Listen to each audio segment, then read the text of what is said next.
if we off center it, I've got 5 seconds on my cooldown. And Yeah, then... yeah, One you yeah, do yeah. left, one you do the right of my like shoulder. See how far you can get it. Yeah, it should be good. Yeah, Okay, yeah, so I'm you doing mine do. on the left half. Yeah, you do your on the left half. I'll do mine on the right half. So I'll just put half of him in it. So 1, 2, 3, go. I've got damage. My damage disappeared. Yep, see? That you can't stack them. You Oh. can't stack them. So you can only get hit by a single amount Oh. Oh. of So you actually the really latest have one. to spread your AoEs, otherwise you're missing a ton of damage on the... Hello everyone, Revan619 here. Now as you can see, that's one of my clips that's gone a little bit viral on Twitch, as it's been linked to Reddit, and quite a bit of things have changed. So what's essentially has happened is now damage over time abilities and heals over time abilities no longer stack. Now this is not in any official patch notes, and we're not sure exactly when this happened. We've been going over our war videos from the first week of launch, and we could see that heals and AoE abilities were clearly stacking. We were dominating every war pretty easily. But what we found out before we did 6 wars just from the gone weekend was that healing AoEs no longer stack, and if overlapped in any way, the second one completely cancels out the first. This is also the same for damage over time abilities. So abilities like Ice Storm, if you cast the second one and they overlap anywhere, the second one cancels out the first one. This is the same for the healing abilities such as Beacon and Sacred Ground. So for instance, if you have a 300 int Ice Storm going and someone places a 200 int Ice Storm on top of yours, you now lose all the damage from that 300 int Ice Storm and only the 200 one applies. This is the same if you had 9 300 int stacks of Ice Storm on top of each other, only the last one applies, and if someone came along with a 50 int Ice Storm, they would cancel all the previous 9 first, so only the 51 being doing on top. This means now that in wars, you have to be very careful with the Ice Gauntlet not to cancel out your allies' damage. It means with healers, you now have to be very careful not to cancel out each other's healing. This completely changes the meta. We're not sure if this is a bug or an unintended change, but there has been no confirmation. I did email the Amazon community manager, and I sent an email over to AGS themselves, see if we could get any clarification, see if this is a bug that's been reintroduced, because this happened in one of the betas previously, which they then fixed so this no longer happened, but this could be a new feature. Now, this would actually be a very healthy change for wars, because this would mean that during wars you can't just stack Ice Storms and automatically take points. You can't just stack healing and be unkillable on points. So that would be a very positive and healthy change to the game, but we have no idea if this is a bug, if it's intended or if it's not. We'll have to wait to see what happens. We know there are some other bugs currently going. With the Unending Thaw perk on Ice Gauntlet, if that's applied, it actually cancels out the damage ticks from Ice Storm as well.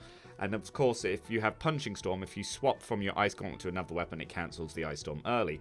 Obviously, the Unending Thaw is definitely a bug that needs to be fixed, but again, we're not sure if Punching Storm is a feature. So we'll just have to wait and see to find out what's a feature and what's a bug, and we'll see when this changes. Right now, there's also the issue that in Wars, something we found, we had a streamer who is the leader of the Greens on our server, found out that there is a forum post that's 10 days old with 134 pages of people complaining that if you get all 50 people to run onto point and then spam collision-based abilities or particle effect heavy abilities, so this is stuff like hammer abilities that knock things back, so it puts a lot of processing load on the servers, or multiple particle effects such as ice storms, meteors, or even the healing AoEs, you can essentially freeze the server. So what happens is, for everyone else on their screen, you all appear to not be moving. And when this happens, if you're running around point, you can, once this lag sort of ends, you can take huge damage spikes. This is why sometimes you'll be on point, and then you'll see yourself just instantly take over 10k damage. What they've discovered is a way to force this to happen, and there are now clips of him bragging about using this and explaining how to use this exploit to capture, and then him making calls to do it. So what he would do is he would gather all 50 people around the edges of a point, and then he would do a countdown to when everyone would then run onto the middle of the point and then use collision-based abilities to freeze the server. Once this would happen, that because they would have 50 people on point, they would then all run off point. So then the server would continue the countdown as if all 50 of them are on point, so they could capture the point. But then because they weren't on point, they couldn't be damaged by the enemy team. They used this to take 6 territories in one day. There are clips of him saying, we can't win it like this. We need to use the lag. We're going to have to lag them out. Okay, everyone around point on 5 seconds. We're all going to rush onto the point, cause it to lag, and then we're going to get the F off point so we capture this. And that's what they did, and they did it in 6 wars back to back. It's been clipped. I think there's even now a image of Asmongold, not an image, a video clip of Asmongold reacting to this, saying that this is clearly abuse, and that when you have someone who's beating his chest and bragging about using abuse and getting hyped up that they're cheating to win, that they shouldn't really be in the game anymore. Regardless of the situation and drama behind that, which I'm not going to get into, the actual exploit itself, we do need something to be fixed about this. I would even suggest that they limit the number of people in wars to sort of affect this. Maybe even dropping the cap down to, say, 30 people, because just with 50 people alone, the server's going to lag, and there is going to be latency issues, and there's nothing you can do about that. No one can use that. But when you can coordinate 50 people to intentionally freeze the server to either stop the attacking team getting on point to capture, or when you're the attacking team getting on point and then making it so that you can't be damaged, then that's a big issue. There's also the problem with the hatchet. There's an invincibility bug that's been going around Reddit where people have been basically unkillable whilst they're in Berserk, because a lot of this is calculated client side.